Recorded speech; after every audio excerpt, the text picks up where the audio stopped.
어? 4분 더 남았다고? 그냥 해.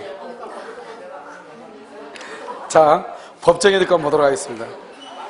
법정의 득권요 136이죠? 거기 한번 보셔요. 그 박스를 보면요, 박스를 보는 방법을 얘기해요. 이 박스만 봐도 시험이요 쉽기도 하면 이것만 봐도 되거든요. 뭐냐면 이행지체라고 돼 있죠? 이행지체는 뭐냐?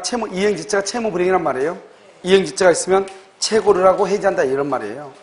근데 그 밑에 봐봐요. 이행불능, 이행거절 돼 있죠? 이것은 채고 없이 해지한다 이런 말이에요. 그래서 시험에 뭐라고 나오냐? 다음 중에서 채고 없이 해지할 수 있는 것이 아닌 것은, 그럼 정답은 언제나 이행지체예요. 알았죠? 이행지체는 채고하고 해지하는 거잖아요. 그 밑에 그럼요, 약정해제권이라고 돼 있죠? 약정해제권이요. 약정해제권 있죠? 그것도 채고하지 않고 해요. 채고하지 않고. 알았죠? 그래서 채고하지 않는 것은 뭐냐?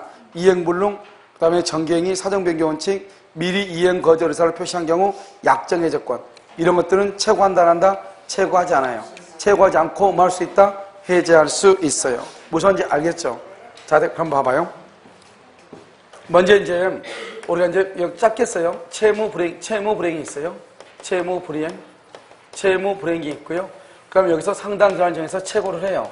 그러면 해제 의사 표시를 해요. 해제. 그러고 나서 뭘 한다? 무효가 돼요. 알겠죠? 짧게 지금 쓰는 거예요. 길게 썼던 것을. 그럼 여기에서 채무불이행이 뭐냐면 이행지체라고 하는 것이 있어요. 사실 이거 하나만 알면 돼요. 이행지체요. 그런데 이행지체 말고 또 뭐가 있냐면 우리가 채권자 지체라고 하는 것은 사실은요. 원래는 말이 안 되는 거거든요. 왜냐하면 채권자 지체는 채무불이행이 아니에요. 채무불이행은 누가 하는 거죠? 채무자가 잘못 있는 게 채무불이행이거든요. 그런데 여기는 채권자 지체는 채권자가 잘못한 것이니까 위험, 부담의 문제를 발생할 수 있어도 채무불이행의 문제를 발생할 수 없는데 일부 학자들은 채권자 지체를 채무불이행하고 똑같이 보자 이런 학자들이 있거든요. 무슨지 알겠죠? 자, 그 다음에 여기서 뭐냐면 불완전 이행이죠. 이런 불완전 이행이란 말이 무슨 말이죠? 불완전 이행인데 완전 이행이 가능한 경우가 있어요. 불완전 이행이 뭐냐면 여러분 이삿짐 센터에다 이삿짐을 맡겼죠. 포장이사가 왔죠. 근데 이삿짐이 다 왔는데 뭐가 되냐면 보니까요. 그 TV 있죠? TV 모니터가 깨져 있더라 이 말이죠. 그것을 불완전 이행이라고 그래요. 그러니까 채무를 이행하는 과정에서 상대방의 생명, 신체, 재산에 손해를 끼치는 것을 불완전 이행이라고 그래요. 그런데 그 불완전 이행이요. 완전 이행이 가능한가? 수리가 가능한가? 알겠죠? 그러면 뭐가 한다? 그래서 채무불이행이고 채고를 하고 해지한단 말을 해야지 무효가 된다 이런 말이죠. 그 다음에 여기는요. 이행불능이라고 하는 것이 있고요. 그 다음에 뭐가 있냐? 이행거절이라고 하는 것이 있고 그 다음에 여기요. 정기행위가 있죠? 정기행위. 그 다음에 여기요. 사정변경의 원칙이라고 하는 것이 있고 사정변경. 여기요. 약정해제권이라고 하는 것이 있어요. 약정해제권 이렇게요. 물론 여기 불완전 이행 중에서 완전 이행이 불가능한 경우가 있어. 알죠? 여기요. 불완전 이행 중에서 불완전 이행인데요.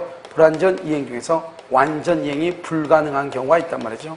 그 다음에 여기 또 최고 불효특약, 최고 불효특약이라고 하는 것이 있어. 근데 실제로는 여기만 하면 돼요. 여기까지. 알겠죠? 그 다음에 여기는 최고하지 않고요. 그런데 해지한다고 하는 말은 해야 돼. 그래야지 무효가 돼요. 여기서 중요한 것은 뭐냐면 최고는 하지 않지만 해지한다고 말은 해야 돼. 무슨지 알겠죠? 그 다음에 여기서는요. 여기 보면 이행거절이라고 되어 있죠? 이행거절에 의정거절 의사표시를 철회. 이행거절한다는 것을 철회하죠? 그러면 채고하고 해지한다는 말을 해야 무효가 돼요. 여러분 지금 이해되셨나요, 여기요?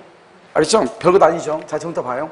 이행지체는 뭐 할 게 없으니까 우리가 시험에 보는 것을 공부하는 것은 먼저 이행불능하고요. 이행불능하고, 그 다음에 이행거절하고, 이 두 가지는 똑같은 의미니까 같이 봐요. 이행거절이란 것이 뭐예요? 중도금 날짜요. 중도금을 주려고요. 계좌번호를 알려달라고 했더니 뭐라냐? 나 이 계약 절대로 유지할 수 없다. 그러니까 계좌번호를 폐쇄해버려요.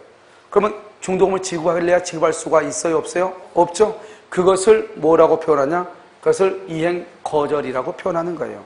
그럼 여기에서 이제 이것은 뭐냐면 갑하고 을하고요. 여기서 2월 1일 계약을 체결해요. 그러고 나서 3월 1일 날요. 여기서 이행기죠. 3월 1일 날 등기를 해주기로 했어요. 그런데 여기에서 2월 25일 날요. 건물이 멸실이 됐다 이 말이죠. 이것을 우리 뭐냐? 이행불능이다 이렇게 얘기하죠. 이행불능. 이걸 이행불능이라고 얘기하는 거예요. 그럼 이러면 이게 이행불능이죠. 그럼 어떻게 돼요? 3월 1일이 된다 할지라도 이 건물하고 똑같은 건물이 만들어질 수가 있어요? 없어요? 없잖아요. 우리가 채고를 하는 이유가 뭐예요? 만약에 잔금이 1,000만 원이 남았는데 아직 돈을 안 줘요. 그러면 내가 열흘간 여유를 줄 테니까 그때까지 돈을 갚아라. 이게 최고잖아요. 그 최고라는 이유는 돈을 준비할 기간을 주는 거잖아요. 그러면 1,000만 원이 아직 부족한데 10일 정도 여유 주면 돈을 구할 수도 있죠. 어떻게 하면 돼요? 은행 가서 은행 강도하면 되잖아요. 간단하잖아요. 알겠죠? 영화에 보면 잘 나오잖아요. 그렇게 해가지고 어떻게 해요? 가가지고 도둑들 이렇게 데리고 가가지고 뚫으면 되잖아요. 그러면 안 되면 어떻게 하죠? 자기네 집 팔면 되죠. 뭐 이것저것 안 되면 어떻게 해요? 또 10,000원 팔면 되죠. 알겠죠? 그렇게 해가지고 아무튼 뭐냐면 아무튼 돈을 만들어 올 준비, 만들어 올 시간이 있잖아요. 그것을 뭐라 한다? 그것을 이행지체, 그때 최고하는 거예요. 그런데 여기는 봐봐요. 여기는 건물이 며칠도 없잖아요. 며칠도 없으니까 3월 1일까지 기다린다 하더라도 이게 똑같은 건물이 어떻게 만들어지겠어요? 무슨 말인지 알겠죠? 그러니까 최고할 필요가 없으니까 그래서 최고를 안 하는 거예요. 최고를 안 하는 것은 최고할 이유가 없으니까 해도 의미가 없을 때 안 하는 거예요. 그래서 여기서 뭐냐? 첫 번째요. 그러면 또요. 3월 1일까지 기다린다 해가지고 이런 똑같은 건물이 생긴다 생기지 않는다? 생기지 않죠. 그래서 첫 번째 이행기 전이라도 두 번째요. 뭐를 할 필요가 없다? 최고할 필요가 없죠. 그런데 무슨 말을 해야 돼요? 해제한다고 하는 뭐를 해야 돼? 의사표시는 해야죠. 그런데 우리가 동시행이죠. 동시행일 때는 채무불행이다 아니다? 아니죠. 채무불행 아니다 말은 채무불행은 이행지체이다 아니다? 이행지체가 아니죠. 계약을 해제할 수가 있다 없다? 없다고 그랬죠. 그럼 다시 봐. 그러면 계약을 해제하려면 어떻게 해야 된다? 해제하려면 어떻게 해야 돼요? 상대방이 뭐가 돼야 돼요? 채무불이행, 다른 말로 뭐가 돼야 돼? 이행지체가 돼야 되죠. 채무불이행, 이행지체가 돼야 되잖아요. 그래야지만이 계약을 뭐 한다? 해제할 수 있잖아요. 알겠죠? 그럼 우리가 동시행일 때는 해제를 못해. 해제하고 싶어. 그러면 상대방을 이행지체에 빠뜨려야지. 이행지체에 빠뜨리려면 어떻게 해야 돼요? 자기 자신의 채무의 이행을 제공해서 상대방을 이행지체에 빠뜨려야죠. 그러면 이 동시 이행일 때는 채무 불행이 아니니까 해제를 못하니까 해제를 하려면 이행지체에 빠뜨리죠. 동시 이행일 때. 그런데 지금 여기는요. 이행 불능이란 말 자체가 채무 불행이죠. 채무 불행은 기본적으로 세 가지가 있단 말이죠. 채무 불행은요. 뭐가 있냐? 이행지체라고 하는 것이 있고 이행지체는 뭐예요? 돈을 갚을 수 있음에도 불구하고 돈을 갚지 않고 있는 거죠. 그 다음에 이행불능이라고 하는 것이 이행불능. 이행불능은 갚을래야 갚을 수가 없는 거죠. 왜요? 건물이 불타버리고 없어. 그러면 등기를 해줄래 해줄 수가 없죠. 이행불능이라고 얘기하죠. 그 다음에 이행거절이라고 하는 것이 있죠. 그러면 이행거절은 뭐예요? 내가 나눈다고 절대로 이 계약을 유지할 수가 없다 이 말이잖아요. 계약 체결하고 나서 이행을 거부하는 거죠. 그걸 이행거절이라고 한단 말이죠. 이것들을 다 뭐라 한다? 채무불행이라고 얘기하는 거죠. 그러니까 이행불능이나 이행거절은 그 자체가 채무불행이죠. 그 자체가 채무불행. 그러니까 상대방을 이행지체에 빠뜨릴 필요가 있다 없다? 없다. 이게 중요하죠. 그래서 뭐라면 자신의 채무를 제공할 필요가 있어 없어? 없어. 이 네 가지를 완벽하게 갖추고 있어야 돼. 이것을 뭐라고 표현한다? 이행불능, 이행거절이라고 얘기하는 거예요. 그래서 이행불능과 이행거절은 언제나 이 말이 따라다녀. 언제나. 그래서 여러분요, 어디로 보시냐? 137페이지요. 2번 봐봐. 2번은 상대방이 이행거절의 의사를 명백히 표시한 경우 이렇게 되어 있어요? 그렇게 되어 있어? 자, 그걸 보면 1번이에요. 양도소득세를 부담하기로 해놓고 자기가 양도소득세를 부담하지 않겠다고 의사를 명백히 표시해. 이걸 이행거절이라고 그래요. 그럼 만약에요, 을이 만약에 양도소득세를 내지 않는다고 해서 나는 물건을요, 좀 더 비싸게 팔았을 거 아니에요. 알겠죠? 이걸 이행거절, 최고 없이 해제하는 것이에요. 그 다음에 2번은요, 2번은 뭐냐면, 을이요, 중도금 수령도 거절하고요, 이행하지 않겠다고 의사를 명백히 표시하죠. 아주 중요하죠. 첫 번째, 이행기까지 기다릴 필요가 없이. 두 번째, 최고 없이. 세 번째, 자기 자신의 채무의 이행을 제공하지 않고. 네 번째, 해제할 수 있다. 여기 봐봐. 1번, 2번, 3번, 4번. 그대로 나와 있죠? 그대로 나와 있잖아요. 그래서 보고. 그런데 3번, 이행거절의 의사표시가 적법하게 철회 동그라미, 철회. 그럼 뭐다? 바로 밑에. 뭐하고? 최고하고 뭐 할 수 있다? 해제할 수 있다. 그다음에 4번 봐봐. 4번 밑에 4번. 이행불능. 이행불능은 채무자 플러스 책임 있는 사유 플러스 이행불능. 이 세 가지를 한마디로 뭐라고 한다? 채무불이행이라고 얘기하죠. 채무자가 잘못했다 이 말이죠. 뭐 없이 해제한다? 최고 없이. 그 다음에 2번은요. 2번은 어디까지 기다릴 필요가 없어? 이행기까지 기다리지 않고 최고 없이란 말이 뭐냐? 즉시란 말이야. 즉시 해제한다. 그 다음에 이행 제공을 필요하는 것이 아니다. 왜요? 이행에 제공을 한다는 것은 상대방을 뭐에 빠뜨려? 이행 지체에 빠뜨린단 말인데, 이행 불능이라고 하는 말 자체가 무슨 말이다? 이행 불능이라는 말 자체가 무슨 말이다? 이행 채무 불행이란 말이니까, 알겠죠? 제공을 요하는 것이 아니다. 3번 이행 불능이 누구의 잘못이다? 매수인의 잘못이다. 이행 불능이 매수인의 잘못이다. 해제할 수 있다 없다? 없다. 왜요? 매수인의 잘못. 그러면 우리가 아까 말했죠. 채무 불행은 누가 잘못이다? 후발적으로 채무자가 잘못이 있어야 되죠. 지금 누가 잘못했어? 채권자. 이것을 채무 불이행의 매수인을 써 매수인 동그라미하고 채권자라고 쓰란 말이죠. 그래서 매수인은 채권자니까 이것을 채권자 위험 부담주의라고 얘기하는 거지 채무 불이행이라고 얘기하지 않아요. 알겠죠? 나머지 4번은 여러분 놔두시고요. 그 위에 보면 정기행이라고 되어 있죠? 정기행이 3번에 있잖아요. 그러면 정기행이가 뭐예요? 정해진 기간 안에 하지 않으면 안 되는 거. 뭐가 있죠, 여러분요? 여러분 결혼식이죠?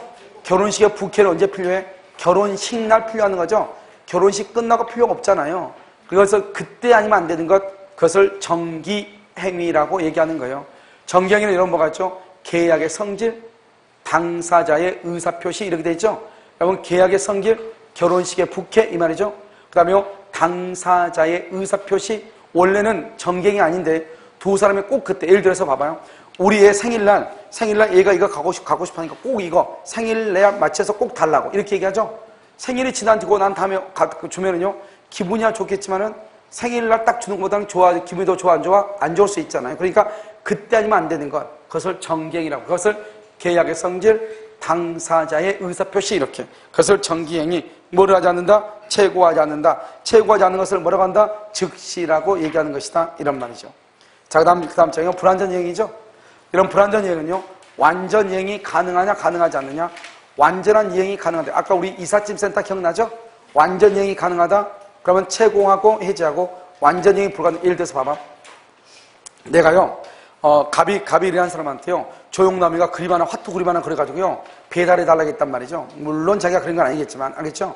배달해달라고 했는데요, 배달하는 과정에서 그림이 찢어졌단 말이죠. 그러면 이러면 어떻게 돼요? 똑같이 그림을 똑같이 그릴 수가 있어, 없어? 없죠. 똑같이 그릴 수 있어?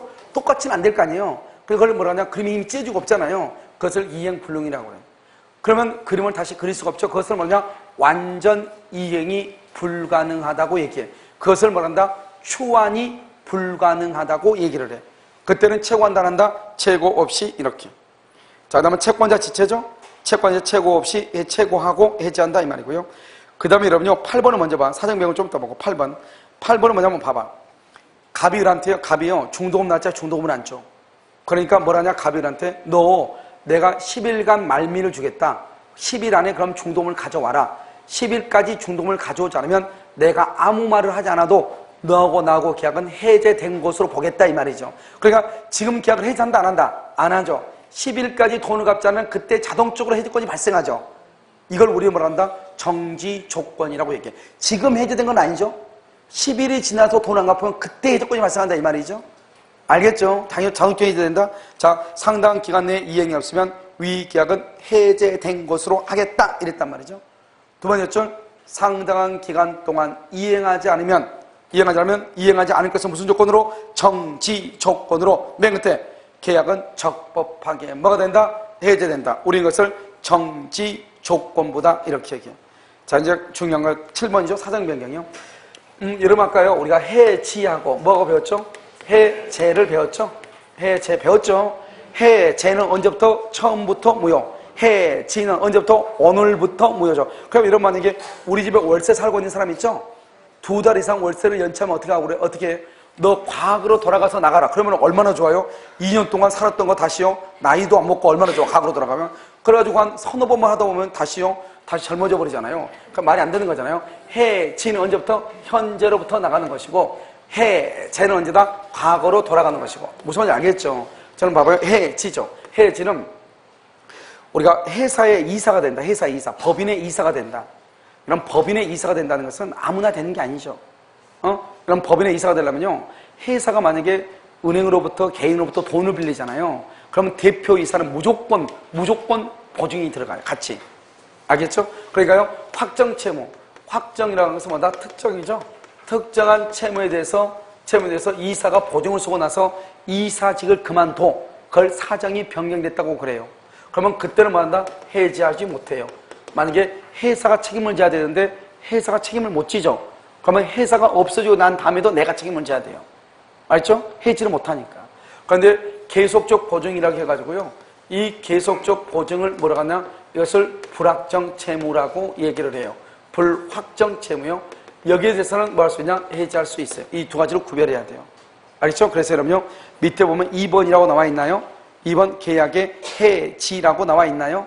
해지 보면 기억, 채무액과 변제계약 특정에다가 동그라미 하고 확정이라고 써.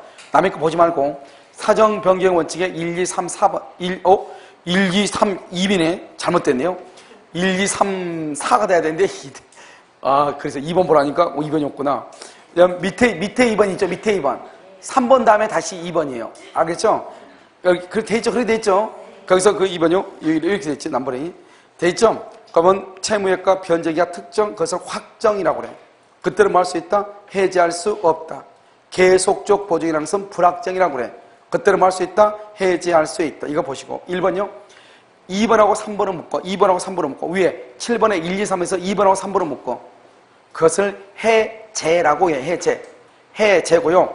2번이 맨 끝에 뭐라고 나왔죠? 2번이 맨 끝에 원칙이라고 되어 있죠. 계약의 해제는요. 해제는 원칙적으로 안 돼요. 판례가 뭐라 했냐면 판례가 50년대 계약을 해가지고요. 70년대 후반에 등기를 했거든요. 그러니까 50년대 땅값하고요. 70년대 후반의 땅값이 약 한 1630, 800, 1700배 정도의 땅값이 뛴 거예요. 1원짜리가 1700원이 된 거예요. 10원짜리가 17,000원이 된 거예요. 무슨 말인지 알겠죠? 땅값이요. 그러니까 어떻게 하냐면 땅값이 너무 크게 차이가 났잖아요. 1700배가 차이가 났으니까. 그래서 갑이 뭐라냐? 갑이 을한테 판 사람 갑이요. 사정이 변경됐으니까 등기를 해줄 수가 없다고 했어. 판례가 뭐라 했냐? 계약의 해제는 아무리 사정이 변경돼도 해제할 수 없다 이 말이죠. 안 된다 이 말이죠. 그래서 해제가 안 되는 거예요. 그런데 우리나라 갑자기 IMF가 터졌어. IMF가. 알겠죠?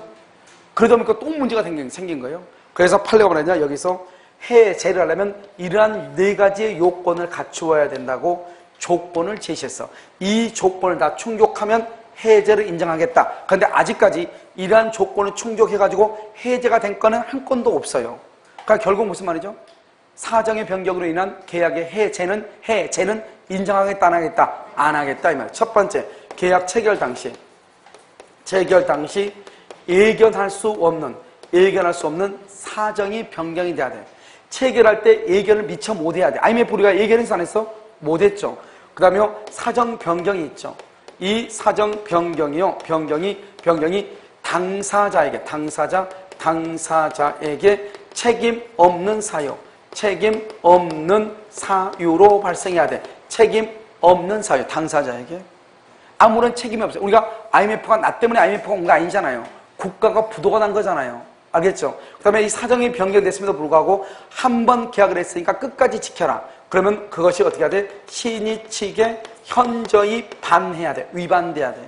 그 다음에 이때 사정이라는 것은 뭐다? 이때 사정은 객관적 사정이다. 경제 사정을 객관적 사정이라고 그래. 알겠죠?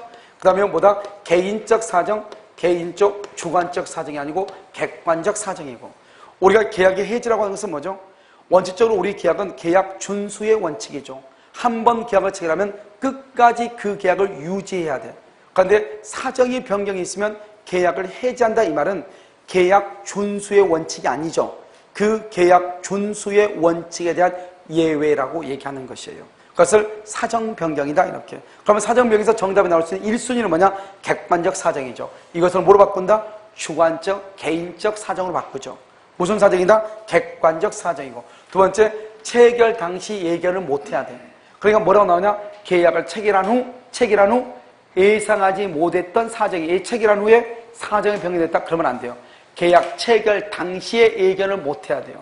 당사자한테 책임이 없어야 돼요. 뭐라고 얘기하냐? 매도인의 귀책 사유로 매수인의 귀책 사유로 된다 안 된다? 안 되는 것이에요. 그럼 당사자는 매도인과 매수인 두 사람을 다 얘기해. 무슨 말이겠죠? 어느 누구의 잘못도 없어야 돼요. 그래서 우리는 셋 중에 하나가 정답인데 이게 1순위, 2순위, 3순위예요. 무슨 말이죠? 정답으로 할 수 있는 것이. 자, 그럼 봐봐요. 2번 계약 체결 후 가격이 급등한다. 아까 말했죠? 1700배가 올랐다. 땅값이. 그래도 해제를 못한다. 그 다음에 3번은요. 해제권 행사 요건이죠. 계약 성립 당시 줄고 예견할 수 없어야 돼. 그런데 그럼 봐봐. 그 옆에가 주택관리사 시험에 나왔던 지문을 그대로 옮겨 쓴 거예요. 뭐라 나왔다? 계약 성립 당시 당사자가 예견할 수 있었다. 예견할 수 있었다? 그러면 해제가 된다, 안 된다? 안 된다. 사정 변경이 당사자에게 책임이 없어야 돼. 일방의 책임이, 일방, 이런 식으로 나온다고. 매도인의 잘못, 매수인의 잘못. 그러면 된다, 안 된다? 안 된다, 이 말이죠. 그래서 해제할 수가 없다, 이렇게. 그 다음에 사정이 변경됐는데도 불구하고, 그 다음에 계약을 지키러 간다면 신의 측의 현재에 반하는 결과가 발생해야 되고, 이때의 사정은 객관적인 사정이에요. 객관적, 주관적, 개인적인 사정이 아니다, 이런 말이죠. 무슨 말인지 알겠죠? 자, 그럼 다시 여기까지 하고, 박스로 봐, 박스. 앞에 박스. 136페이지. 그럼 여러분 이 박스를 보면 여러분 뭐라 나오냐? 유형이라고 나오죠? 이행지체, 뭐를 한다? 최고한다. 그리고 해제한다. 그 다음에 이행 거절 의사표시가 철회다. 철회, 최고하고 해제한다. 그 다음에 이행 거절, 이행 불능, 그 다음에 정기행위 이런 거 있죠? 사정 변경, 그 다음에 바로 밑에 있는 약정 해제권까지 이것은 최고로 한다, 안 한다? 안 한다. 최고 없이 해제한다. 그래서 시험에 뭐라 나올 수 있냐? 다음 중에서 최고 없이 해제할 수 있는 경우가 아닌 것은 100% 이행지체이다. 알겠죠? 그렇게 아시면 돼요. 자요, 그 다음에 어디를 보시냐면, 여러분요, 어디를 보냐면, 담보책임을 한번 보도록 그렇게 하겠습니다. 담보책임이요. 자, 144페이지요. 담보책임, 이렇게. 담보책임 맞죠? 144페이지 맞죠? 가운데 다 했죠? 자, 가운데, 중간에 다 했죠? 자, 144페이지요. 매도인의 담보책임으로 되어 있죠? 먼저 여러분요, 담보책임은요, 간단한 게요, 이 박스 하나만 또 보면 돼요. 근데 이 박스를 읽으려면 어떻게 하냐? 안에, 그 오른쪽에 있는 그 내용들을 알아야지 되는데, 일단은 이 박스 하나만 보면 담보책임 모든 게 다 끝이에요. 알겠죠? 그러니까 내가 지금 이 안에 있는 내용을 다 설명한다고 할지라도 항상 이러면서 읽고 나서 다시 이 박스를 봐야 돼. 표를. 알겠죠? 그러면 끝이에요. 자, 보면, 우리가 이제 담보책임이라고 하는 것은 뭐냐면,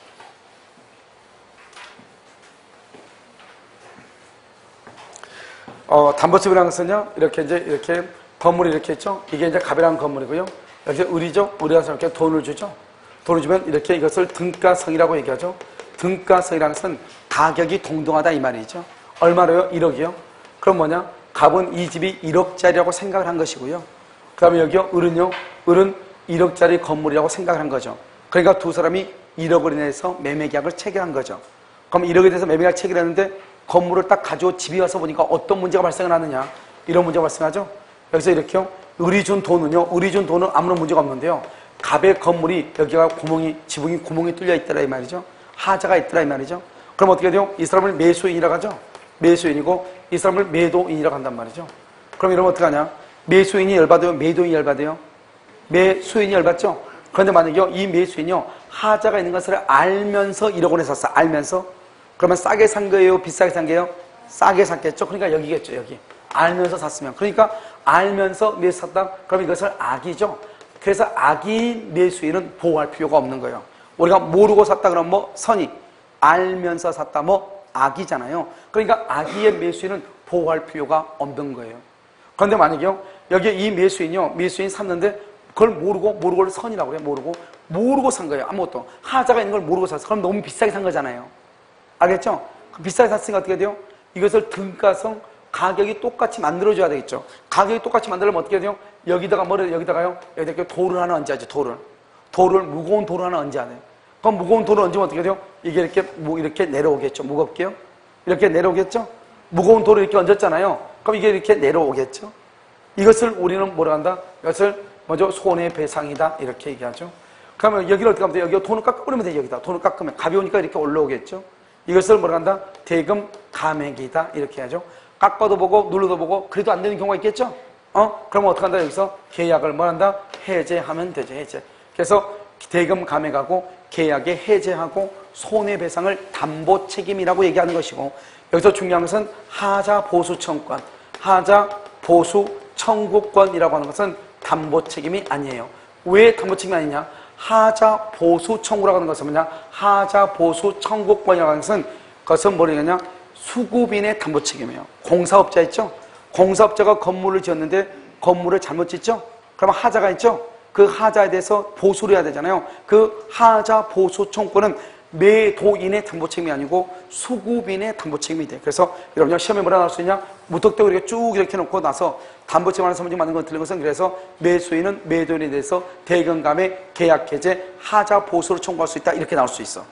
알겠죠? 하자 보수는 담보 책임이다, 아니다? 아니다, 이런 말이죠.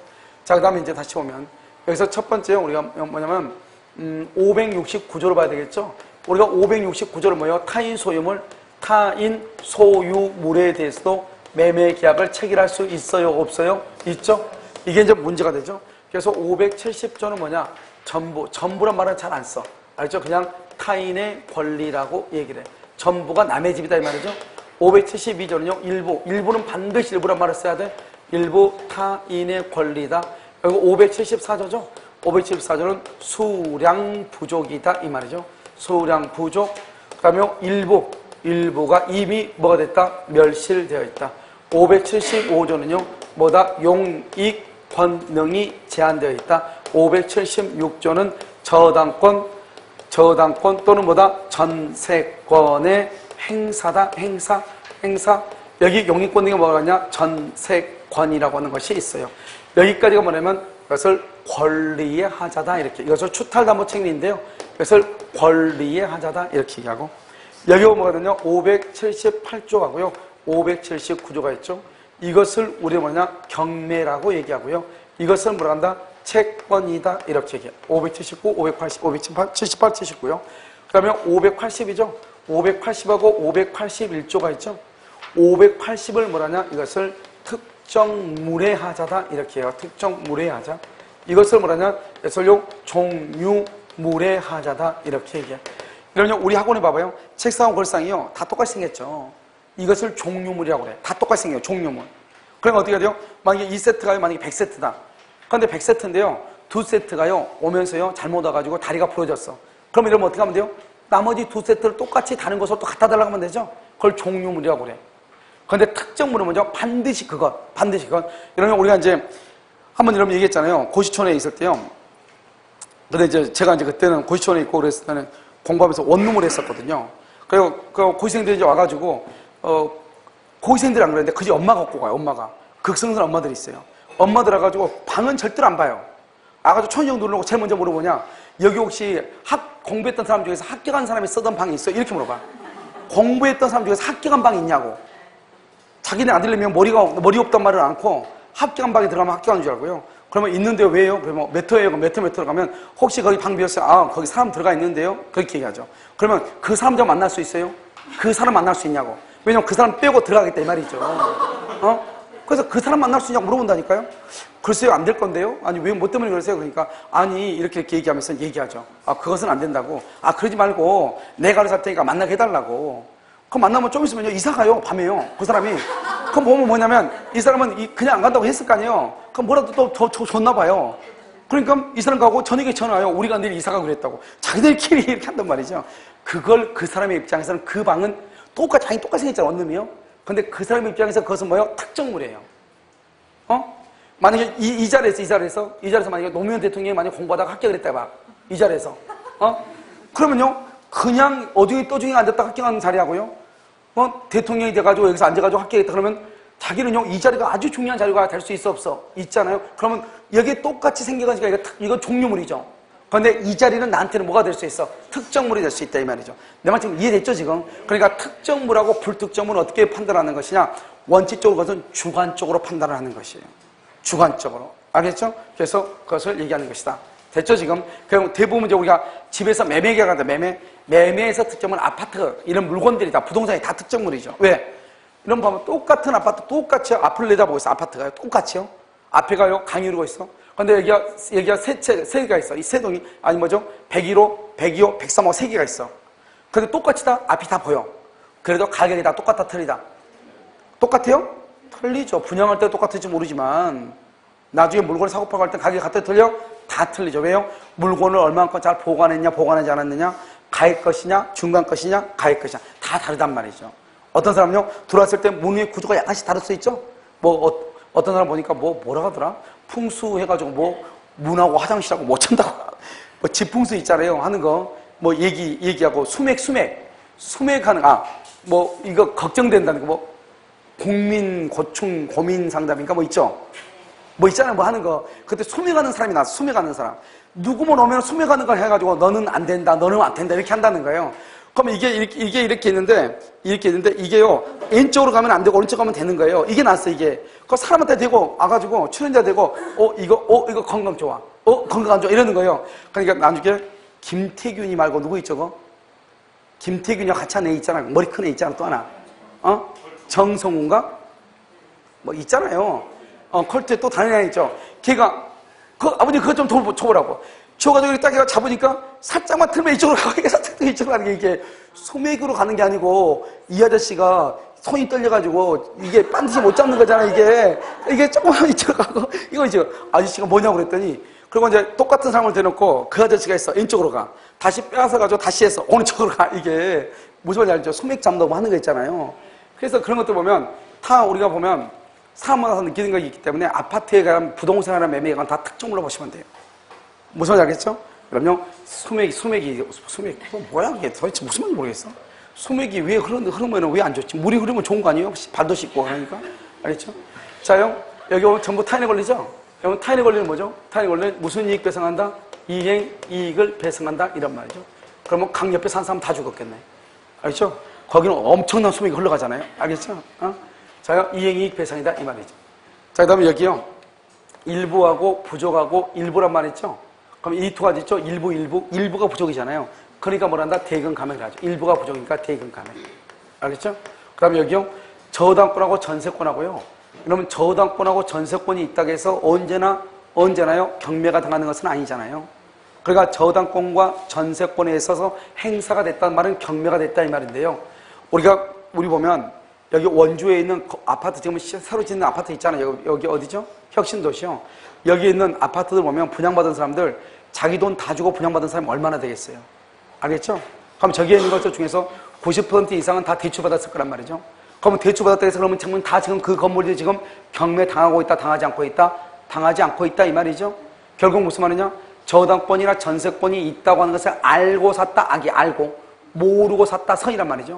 그러면 알고 사든 모르고 사든 그것은 언제나 경매가 당하는 것은 아니다 이 말이죠. 그러니까 저당권, 전세권 행사는 매수인의 선이 악의를 뭘한다? 불문한다 이 말, 불문한다 이렇게 됐죠 지금. 그 다음 자 여기요. 여기 오면 여기서 이제 쭉 보면요 이렇게 여기 매수인이죠. 권리하자에서 매수인은 선이이냐 악의이냐만 따져요. 제척 기간은 몇 년이다? 1년이에요. 여기 물건이죠 물건에서는요 물건은 틀려. 매수인은 선이 플러스 무과실이냐 선이 플러스 무과실 악의 또는 과실이냐 이렇게 따져. 알겠죠? 여기는 제척기간이 몇 개월이다? 제척기간 몇 개월? 6개월 이렇게 달라진다니까요. 약간 달라져. 그러니까 이걸 가지고 이제 전체적으로 우리가 이제 한번 본단 말이죠. 그럼 뭐냐면 먼저 570조 전부 타인의 권리는 뭐냐? 570조 전부란 말은 잘 안 쓴다고 그랬죠. 그냥 타인의 권리다 이렇게 써. 전부 타인의 권리. 이것은 원래 갑하고 을하고 계약을 했어. 2월 1일. 그래서 을 앞으로 등기했단 말이죠. 그런데 이 갑이란 사람이 계약을 할 때 술이 만취된 상태에서 계약을 한 거예요. 그러면 술이 만취된 상태에서 계약을 하면 이 계약은 유효이다 무효이다? 무효란 말이죠. 그럼 을은 소유자 아니다? 소유자가 아니다 이 말이죠. 그런데 을은요 자기 앞으로 등기가 돼 있으니까 법을 배워본 사람이 없으니까요. 자기 앞으로 등기가 돼 있으니까 자기가 소유자라고 착각을 할 수 있잖아요. 그래가지고 을이요 이것을 또 병한테 처분한단 말이죠. 그럼 이걸 매수인이라고 얘기해요. 그럼 매수인인데 이 사람이 집을 사가지고 봤더니 갑하고 을하고 계약이 무효가 돼서 을이 소유자가 아니고 누가 소유자다? 갑이 소유자다 이 말이죠. 그럼 우리나라는요 희한하게요 남의 물건에 대해서 매매 계약을 체결할 수가 있다 없다? 있다 이 말이죠. 그러니까 남의 물건에 대해서 을이 자기 것 따위인데 갑의 것을 을이 병한테 팔아가지고 매매 계약을 했잖아요. 계약 자체는 유효다 이 말이죠.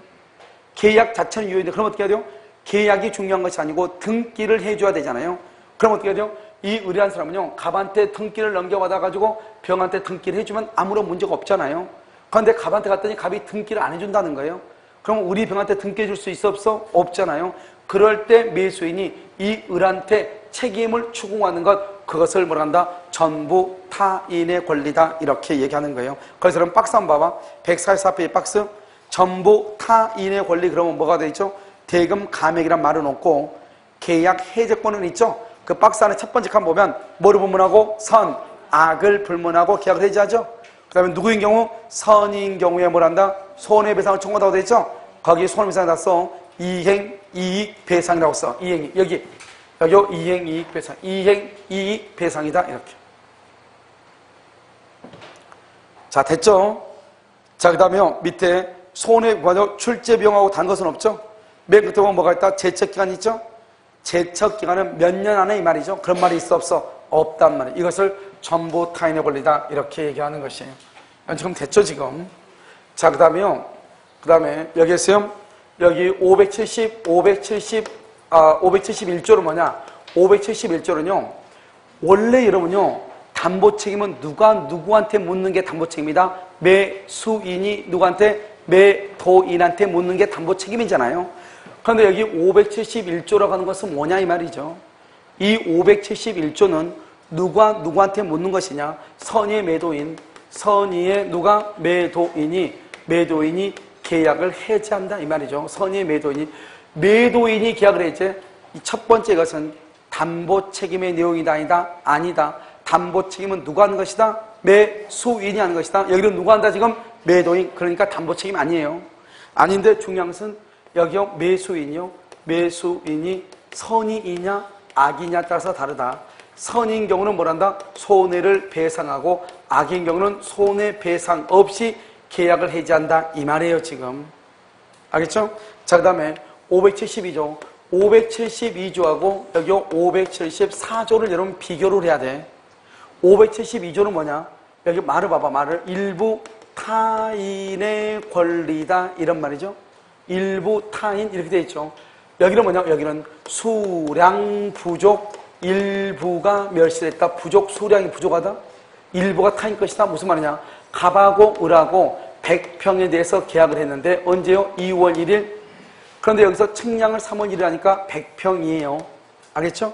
수량 부족은 뭐냐? 수량 부족은 평당 반드시 이런 말이 있어요. 평당 100만 원에 100평을 계약을 했단 말이죠. 얼마? 1억이에요. 1억.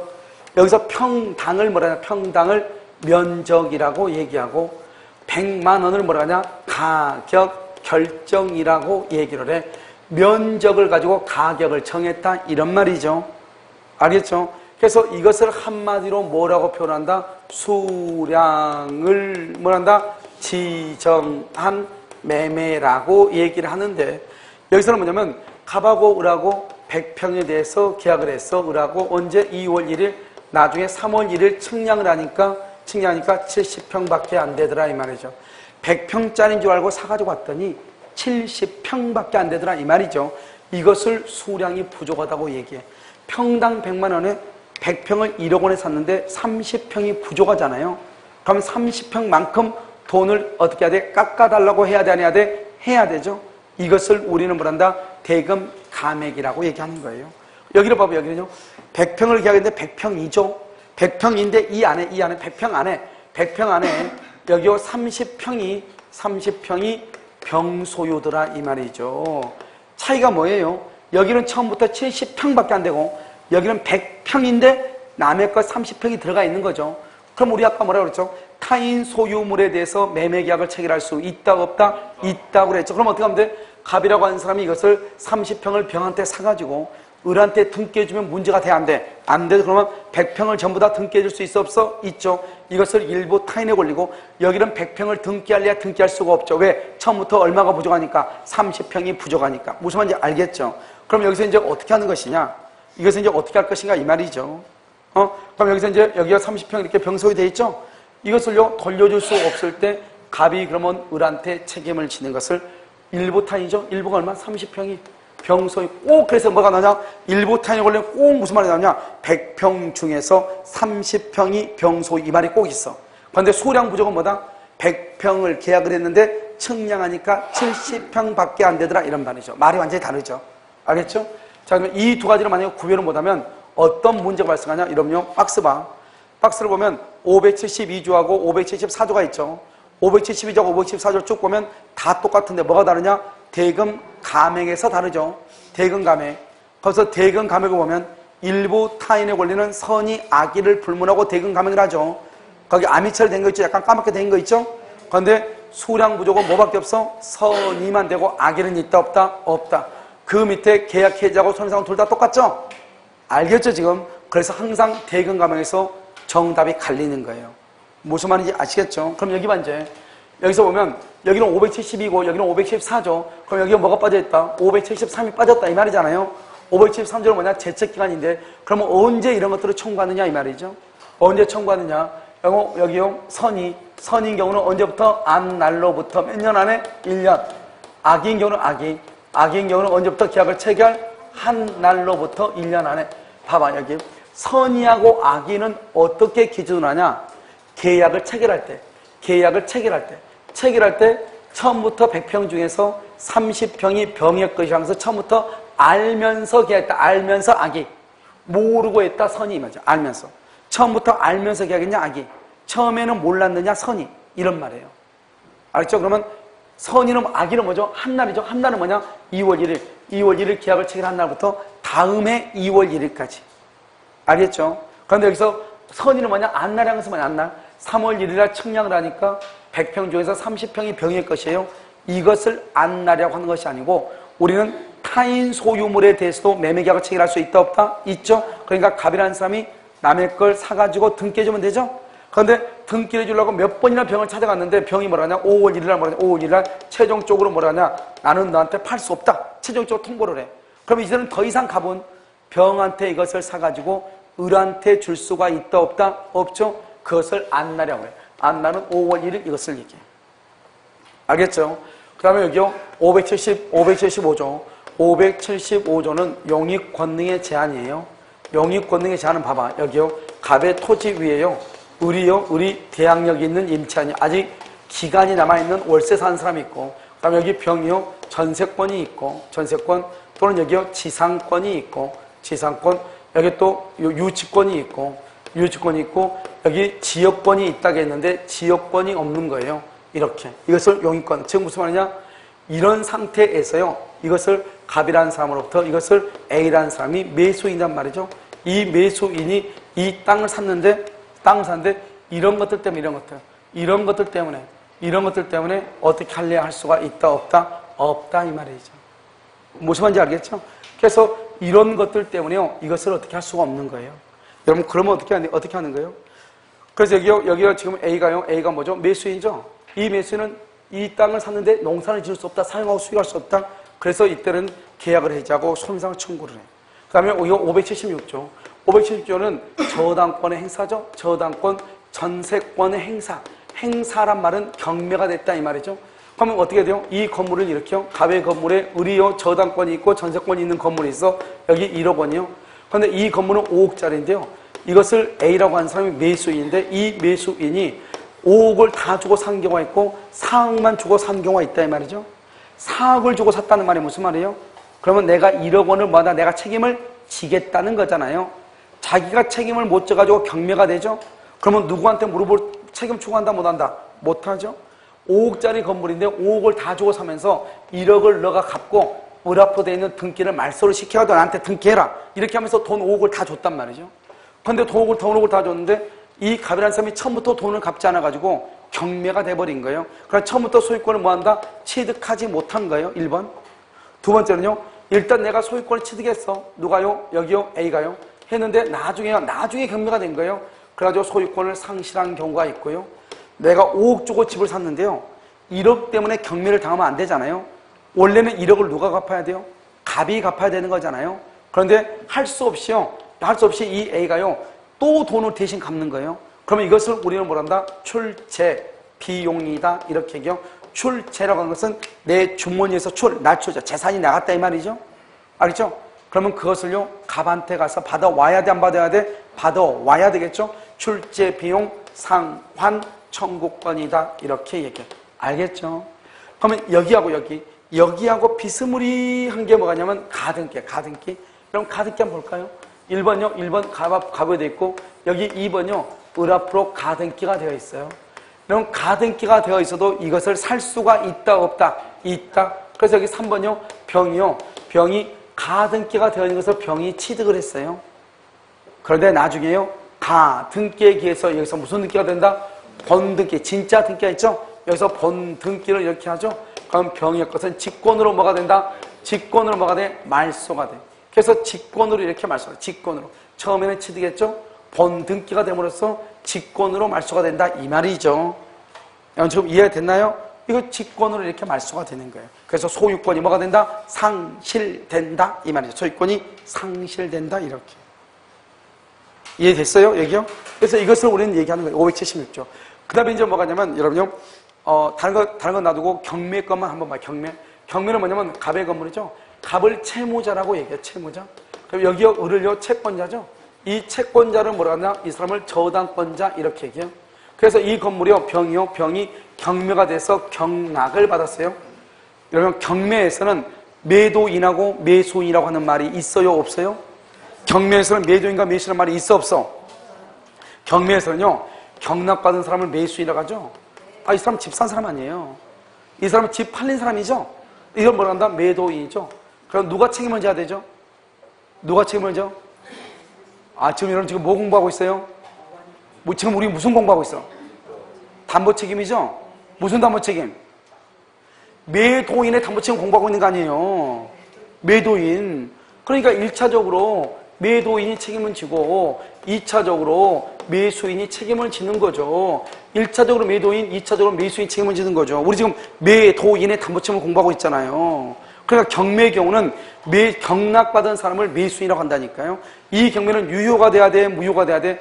무효가 되면 큰일이죠. 무효가 되면 절대 안 되고 유효가 돼야 돼요. 알겠죠? 그러니까 1차적으로 채무자가 매수인이 매도인한테 책임을 추궁해. 그런데 매도인이 책임을 질 수 없을 때 채권자가 책임을 지는 거예요. 그 다음에 이때의 경매는요, 경매에 있어서는 물건의 하자하고 권리의 하자라고 하는 것이 있는데, 권리의 하자만 책임지고 물건의 하자는 책임을 안 져요. 권리의 하자만 책임져. 이런 봐. 만약에 저기요, 유리창 한 장 깨졌어. 그런데 이 집이 경매가 돼. 유리창이 깨졌단 말이죠. 그러면 내 집이 강제로 경매가 되는 거잖아요. 그럼 내가 다시 유리창을 갈아 끼워가지고 경매를 당해야 돼? 바로 경매를 당해야 돼? 바로 경매를 돼가지고 유리창 갈아 끼워요? 그러니까 물건의 하자는 책임을 안 지는 거예요. 그런데 여기서 우리가 뭐라 하냐?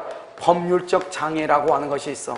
이 법률적 장애라고 하는 말의 뜻은 뭐냐면 이런 것이에요. 법률적 장애라고 하는 것은요, 내가 이제 공장을 짓기 위해서 땅을 경락을 받았단 말이죠. 그런데 공장을 지으려고 했더니 그 지역이 그린벨트 지역에서 공장을 지을 수가 없더라, 이런 말이죠. 다른 법에 의해서 공장을 지을 수가 없더라. 그것을 법률적 장애라고 얘기하는 거예요. 이런 법률적 장애를 판례는 뭐로 보냐? 물건의 하자하고 똑같이 봐. 그러니까 내가 공장을 짓기 위해서 경락을 받았는데, 그런데 다른 법에 의해서 공장을 지을 수 없죠. 그렇다 하더라도 담보 책임을 물을 수가 있다 없다? 없다, 이런 말이죠.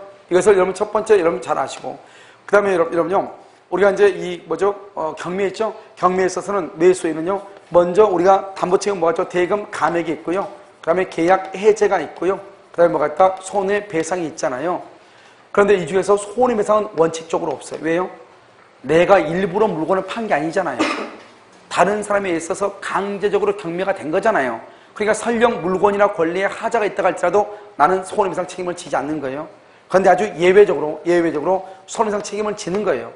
내 집이 경매가 됐는데요, 내가 지금 지붕 공사를 하다가 지붕이 지금 뜯어놨단 말이죠. 그럼 지붕을 이렇게 공사하기 위해서 지붕을 뜨면 비가 오면 나중에 비가 셀 거 아니에요. 그런데 내 집이 경매가 딱 되니까 공사 금방 중단하고 지붕도 수리하지 않고 그냥 놔둬버렸어. 그럼 비가 오면 나중에 비가 다 셀 거 아니에요. 그러면 그건 하자가 있다고 하는 것을 내가 알고 있어, 모르고 있어? 알고 있죠. 알고 있으면은 그걸 알려줘야죠. 이런 상태다고. 그런데 그것을 알려주지 않죠? 그때 손해배상 책임을 지는 거예요. 그러니까 원칙적으로는 손해배상 책임을 진다, 안 진다? 안 지는 것이에요. 아주 예외적으로 손해배상 책임을 진다, 이 말이죠. 이것을 우리는 뭐라고 하냐? 담보 책임이다, 이렇게 얘기하는 것이에요. 알겠죠? 그래서 570부터 이렇게 쭉 나온단 말이죠. 그래서 이것을 여러분들이 봐야 되는 것이고요. 자, 한번 보시면, 어디를 보시면, 여러분요, 거기 144페이지 한번 봐보세요. 144페이지에 보면, 전부가 타인에게 속한 경우죠. 1번, 타인의 토지에 대한 매매 계약은 유효이다, 무효이다? 유효이다. 2번은요, 매수인에게 이전할 수 없는 것이 줄과 오직 매수인 동그라미 기책 사유, 기책 동그라미. 아니, 등기를 못 해주는 것이 나 때문이 아니고 매수인 때문에 못 해줬다 이 말이잖아요. 그러니까 우리가 담보책임은 아까 누구한테 묻는 게 담보책임이죠? 매수인이 매도인에게. 근데 매수인이 잘못했다잖아요. 그럼 매수인이 잘못했으면요, 책임을 물을 수가 있다 없다? 없다 이런 말이죠. 자, 3번은요. 3번은 권리의 전부가 타인에게 속하죠. 그러면 등기를 못하죠. 그러니까 최고 없이 해지할 수 있다. 그 다음에 선의 매수인의 손해배상 청구죠. 이런 봐봐요. 아까 우리가 전부 타인의 권리하고 일부 타인의 권리에서는 손해배상으로 무슨 이익을 배상한다? 이행이익을 배상한다. 무슨 이익? 이행이익. 그래서 계약 해제와 더불어 손해배상을 받을 수 있다. 청구할 수 있다. 그럼 손해배상은 무슨 이익이다? 이행이익이죠. 바로 밑에 니은. 계약이 완전히 이행된 것과 동일한 경제적 이익을 배상. 이 말을 여러분 무슨 말을 한다? 이행이익 배상이다. 이렇게 얘기해요. 계약이 완전히 이행된 것과 동일한 경제적 이익을 배상해. 이것은 무슨 이익? 이행이익 배상이다. 이렇게요. 그럼 5번은요. 제척기한의 규정은 없죠. 자, 6번 선의의 매도인이죠. 여기 봐. 선의의 매도인. 우리가 매도인이요. 자기 것이라고 생각했는데 아니다 이 말이죠. 선의의 매도인 계약을 해지할 수 있죠. 중요한 것은 매수인이죠. 매수인이 선의면은 뭐라고? 손해를 배상하고 악이면 손해배상한다 안 한다? 안 한다. 그래서 이러면 니은을 먼저 봐. 니은. 매수인이요. 계약 당시 그 권리가 매도인의 것이 아니라고 하는 것을 안때를 뭐라고 한다? 악이라고 하죠. 악인 때는 매도인은 권리를 이전할 수 없음을 통지하고 해지한다. 무슨 말이죠? 권리를 이전할 수 없음을 통지하고 해지한다. 이 말은 손해배상 책임이 있다는 거야 없다는 거야? 없다 이런 말이죠. 자, 그럼 기억과 봐. 기억은요, 이런 매도인이 이렇게 됐죠. 매도인이요, 바로 옆에 자기에게 속하지 아니함을 알지 못한다 동그라미. 알지 못한다 말은 뭐다? 선이 이 말이죠. 선이 알지 못한다 그 말은 선이죠. 매수인에게 이전할 수 없을 때는 뭐를 하고? 손해를 배상하고 계약을 말 수 있다? 해지할 수 있다. 자, 그러면 2번하고 3번을 비교하라고 그랬죠? 자, 2번에 1번 봐봐요. 이 권리의 일부죠? 갑이 토지 100평방미터를 을에게 매도했는데 그 중에서 10평방미터는 병소에 꼭 이런 말이 있어. 10평방미터, 10평방미터 그냥 평방미터 그러니까 너무 많이 기니까 그냥 평으로 읽어 그냥. 100평을 계약했는데 그 중에서 10평이 병소이다. 그 중에서 동그라미, 그 중에서 10평, 일부죠, 일부. 병소이가 뭐죠? 타인이죠. 알죠? 10평방미터 있죠? 그것을 뭐란다? 일부. 병소유로 뭐란다? 타인의 권리. 이것을 일부 타인의 권리다. 이렇게 얘기를 하죠. 이것을 일부 타인의 권리 이렇게요. 그럼 2번이라고 나와 있나요? 2번 권리의 일부가 타인에게 속함으로 인하여 매도인이 그 권리를 취득하여 매수인에게 이전할 수 없을 때 매수인은, 여기 봐봐. 아무 말이 없죠. 앞에가 선이다 아니다 말이 없죠. 아무런 말이 없이 그냥 매수인이 여기 돼 있죠. 이럴 때는 언제나 선악불문이에요. 선악불문. 매수인은 대금 감액을 청구할 수 있다. 그 다음에 3번은요. 선의의 매수인은 뭐 할 수 있다? 계약을 해지할 수 있다. 4번은 두 번째 끝에 선의의 매수인은요. 뭐를 청구할 수 있다? 손해배상. 그래서 맨 끝에 어떤 손해배상이다? 이행이익. 여기 봐봐. 여기. 전부 타인의 권리하고 일부 타인의 권리는 무슨 이익이다? 이행이익 배상이다. 그래서 전부 타인의 권리와 일부 타인의 권리는 무슨 이익을 배상한다? 이행이익 배상을 한다. 이런 말이죠. 자, 5번은요. 대금감액, 계약해제, 손해배상 청구권 이렇게 되어 있나요? 대금감액, 계약해제, 손해배상 청구권. 선인 경우는 언제부터? 안날. 악인 경우는 언제부터? 계약을 체결한 날이죠. 여러분 이거 봐봐. 안날이 뭐예요? 안날. 안날은 남의 것이라는 것은 남의 것이 30평이 있다. 이게 안날이 아니고 우리는 남의 물건에 대해서 계약을 체결할 수 있다고 그랬죠? 그 사람한테 팔아라 몇 번 찾아갔는데 최종적으로 뭐라고 한다? 오늘 나는 너한테 팔 수 없다고 얘기하죠? 그것을 안날이야. 봐봐. 매도인이 이것을 취득해서 매수인에게 등기를 이전해 줄 수 없게 된 것이 확실하게 된 날. 다른 말로 매수 며칠? 5월 1일이죠? 그것을 안날이다. 이렇게. 자, 그럼 3번 봐봐. 3번은요. 평방미터당 100만 원씩 1억 원에 계약을 했죠? 알겠죠? 그런데요. 몇 평이 부족하다? 줄과 거기 두 번째 줄 10평이 부족. 10평이 부족 이렇게요. 그럼 여러분 봐봐. 수량 부족은요. 평수가 부족하다고 해서 무조건 수량 부족이 아니고 평수가 수량 부족이 되려면 반드시 무슨 말이 있어야 돼요? 평당 100만 원 이 말이 있어야 돼요. 이런 아파트 분양 있죠. 아파트. 이런 아파트 분양하면 어떻게 돼요? 평당 1,500 그렇게 안 해. 하죠. 반드시 그렇게 평당 얼마 이렇게 돼야 돼. 평당 얼마 이렇게요. 그래서 수량 부족 한번 봐봐. 수량은 지금 매매인데 두 번째 줄 끝에요. 기억이요. 면적을 가격을 정하는 여러 요소 중 가장 중요한 요소로 파악했다. 이 말이 무슨 말이냐? 평당 100만 원. 평당을 뭐죠? 면적이죠. 100만 원을 뭐라고 그래요? 가격 결정의 가장 중요한 요소로 파악했다. 이 말이죠. 이렇게 평당 얼마 이렇게 되어 있는 것을 뭐라고 한다? 수량을 지정한 매매라고 얘기하고 이때 수량이 부족하면은 책임을 지는 것을 뭐라고 한다? 담보 책임이다. 이렇게 얘기하죠. 그래서 그 다음 장 보면 아파트 분양이라고 하는 것이 되어 있죠. 그러면 4번하고 5번을 먼저 봐. 그러면 4번하고 5번은 뭐라고 되어 있어요? 4번하고 5번은 먼저요. 4번, 5번 보기 전에요. 이런 그 앞에 있는 박스예요. 박스예요. 이러면 수량 부족을 한번 봐봐. 뭐라고 되어 있죠? 574조. 뭐라고 됐어? 선인 경우에 뭐라고 됐어? 뭐죠? 대금 감액. 선인 경우 계약 해제. 선인 경우 손해배상. 이렇게 돼 있죠? 그렇게 돼 있잖아요? 다시 이제 여러분요, 뒤로 와가지고 4번하고 5번을 봐봐. 맨 후에. 4번, 선의의 매수는 대금 감액과 계약 해제와 손해배상. 이렇게. 그렇게 되어 있나요? 그 표를 그대로 써놓은 거예요. 언제부터 1년이다? 선의는 언제부터? 안날. 악의는 언제부터 계약을 체결한 날, 선의는 언제부터? 안날, 악의는 언제부터? 체결한 날로부터 1년이다 이 말이죠. 자, 그럼 지금부터 3번을 설명을 해요. 3번 봐봐. 3번요. 가바구라고 이렇게 계약을 하죠. 2월 1일 계약을 체결했죠. 2월 1일 계약을 체결을 했는데요. 체결하기 전에요. 여기요. 1월 30일 날요.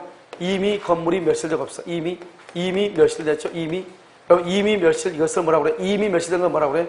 2월 1일 날 계약을 했는데요. 1월 30일 날 건물이 불타버리고 없는 거예요. 그런데 그것을 갑이 숨기고 을하고 계약을 한 거예요. 이걸 우리는 무슨 불능이라고 한다? 무슨 불능? 원시적 불능이다. 이렇게 얘기하죠. 원시적, 그 다음에 객관적, 그 다음에 여기요. 전부가 불능인 경우가 있고, 그 다음에 일부가 불능인 경우 두 가지가 있거든요. 전부가 불능이다 말은 뭐다? 이것은 무효라는 말이고, 그 다음에 535조 계약 체결상의 과실 책임이라는 말이에요. 계약 체결상의 과실 책임. 알죠? 이건 무효이고 계약 체결상의 과실 책임 이렇게 얘기해요. 무슨 말인지 알겠죠? 이건 여러분요 무효잖아요. 이것은요 계약 체결상의 과실 책임이잖아요. 이렇게요. 이건 전부하고 일부잖아요. 그럼 여기 일부죠? 그럼 일부면 그럼 어떻게 돼요? 일부가 무효다 이 말이죠. 그러면 일부가 무효면 이것을 수량을 지정한 매매요.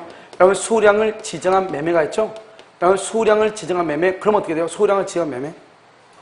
수량을 지정한 매매에서 일부가 부족이죠? 그럼 이것은 574조 무슨 책임이다? 담보 책임으로 가는 거예요. 담보 책임으로 가는 거예요. 그러니까 담보 책임은 여러분요, 담보 책임에는 여러분 무슨 말이 있어? 무슨 말? 담보 책임에는 어떤 대금 감액이란 말이 있죠. 그럼 여러분 대금을 감액한다는 말이 무슨 말이에요? 그러면 담보 책임은 원래 유효라는 거예요? 무효라는 거예요? 유효니까 대금 감액을 하겠죠. 유효니까. 대금 감액. 그래서 이것은 유효라는 말이죠.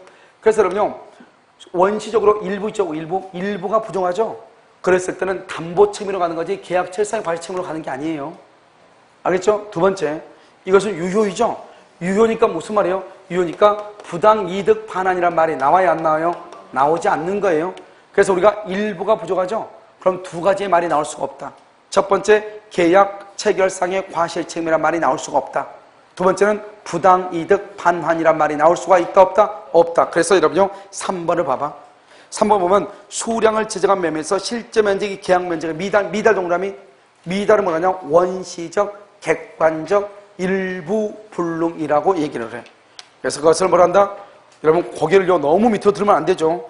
여러분 146페이지 위를 봐야지. 위에서 3번인데 알죠? 계속 밑으로 보고 있으면 골치 아프죠. 3은 여러 가지 3이 있으니까. 자요, 거기 보면 3번 보면 수량을 지정한 매매에서 실제 면적 계약 면적이 미달하죠? 그럼 어떻게 돼요? 그것은 뭐를 청구할 수 있다? 미달한다. 그러면 담보 책임을 낼 수 있죠? 그래서 일부 무효임을 이유로 부당이득 반환을 청구하거나 맨 끝에 계약 체결상의 과실에 따른 책임을 물을 수가 있다 없다? 없다. 이렇게. 자, 그다음에 용익적 권리죠. 용익이란 말이 무슨 말이죠? 그 집에 지금 뭐가 있다? 전세권이 있다 이 말이죠. 그래서 목적물이 지상권, 지역권, 전세권 이런 것이 있다. 존재해야 될 지역권이 없다. 그럼 어떻게 돼요? 2번요. 계약의 목적을 달성할 수 없는 경우 없는 동그라미, 없으면 해제하고 손해배상 청구하고요. 계약의 목적을 달성할 수 있는 경우 있는 있으면요 해제는 못하고 손해배상만 청구해. 결국 무슨 말이다? 계약의 해제라고 하는 것은 그로 인해서 목적을 달성할 수 없을 때만 한다 이 말이죠. 만약에 어떤 이유로 계약의 목적을 달성할 수가 있다? 그러면 해제가 된다 안 된다? 안 된다 이런 말이죠. 그 다음에 채측기간은 몇 년이다? 1년이죠. 선의는 안날로부터 한날로부터 안날로부터고 악의는 언제부터? 한날로부터다 이 말이죠. 5번 저당권 전세권 행사죠. 이러면 저당권이나 전세권이 행사란 말은 경매가 된다는 말이죠. 우리는 저당권이나 전세권이 있는 것을 알면서 매매계약을 체결할 수 있다 없다? 있다. 그렇다고 해서 언제나 경매가 되는 것은 아니다. 따라서 저당권 전세권 행사는 뭐를 불문한다? 매수인은 선, 악을 불문한다. 그래서 매수인은 선이 악의를 불문하고 계약 해제, 선이 악의를 불문하고 손해배상, 선이 악의를 불문하고 출체, 비용, 상환을 말 수 있다. 청구할 수 있다. 그래서 보면 두 번째 줄 가운데 보면 매수인은 해제권, 출제, 비용, 상환청권, 손해배상을 청구할 수가 있다. 대표적인 게 2번이죠. 아까 좀 얘기했잖아요. 가등기가 되어 있는 건물을 매수했어. 그런데 본등기가 됨으로써 직권으로 말소가 돼. 이런 경우도 몇 조의 담보책임을 물을 수 있다? 576조. 그래서 써 576조다 써 570조 X. 570조가 아니다 이런 말이죠. 576조다 이런 말이고요. 그러면 여러분 6번이죠. 경매에 있어서 담보책임이라고 나와 있나요? 그렇게 나와 있어요? 자, 이때 경매는 아까 우리 끝에 있죠? 경매는 무슨 경매다? 공경매고요. 공경매가 뭐죠? 공매하고 경매를 묶어서 공경매라고 그래. 이러면요, 조영남이가 그림 그려가지고 팔아먹었죠? 남의 그림 가지고요. 그러면서 팔 때 경매로 팔아먹을 수 있죠? 그것을 사경매라고 해요, 사경매. 알죠? 영남이가 팔아먹었단 말이죠. 자, 2번요. 경매 절차 자체가 무효죠? 이런 경매 절차 자체가 무효면 담보책임이라는 말은 없어요. 그 다음에요, 3번은요. 권리의 하자에만 경매고 물건의 하자는 경매도 담보책임이 있다 없다? 없고 우리가 아까 말했죠. 법률적 장애. 법률적 장애를 뭐의 일종으로 본다? 물건의 하자의 일종으로 본다. 따라서 법률적 장애의 경우에도 경매의 경우는 담보책임이 있을 수가 있다 없다? 없다 이런 말이죠. 알겠죠? 그 다음에요. 담보책임에서 1차적으로 누가 책임을 진다? 채무자. 따라서 채무자에게 자력이 없을 때 배당받은 채권자가 책임을 진다? 그러면 결국 채무자가 자력이 있다. 그러면 누가 책임을 진다? 채무자가 1차적. 그 다음에 2차적으로 누가 책임을 진다? 채권자가 책임을 진다. 이런 말이죠. 그 다음에 경매는요. 내가 원해서 경매를 당한 게 아니잖아요. 그래서 경매의 경우는 원칙적으로 손해배상을 청구할 수 있다 없다? 없죠. 그러나 권리나 물건에 하자가 있는 것을 알면서 고지하지 않는 경우 담보 책임을 진다 이 말이죠. 알겠죠? 그래서 원칙적으로는 책임이 있다 없다? 없다. 7번 채권이죠? 채권 여러분요 한번 읽어보시면 돼요. 알겠죠? 자, 그다음 8번 물건에 관한 하자죠? 물건의 하자는 여러분요 잠깐 쉬었다가 이것도 하고요. 일단요 임대차를 잠깐 봐야 되기 때문에요. 잠깐만 쉬도록 할 것 같습니다.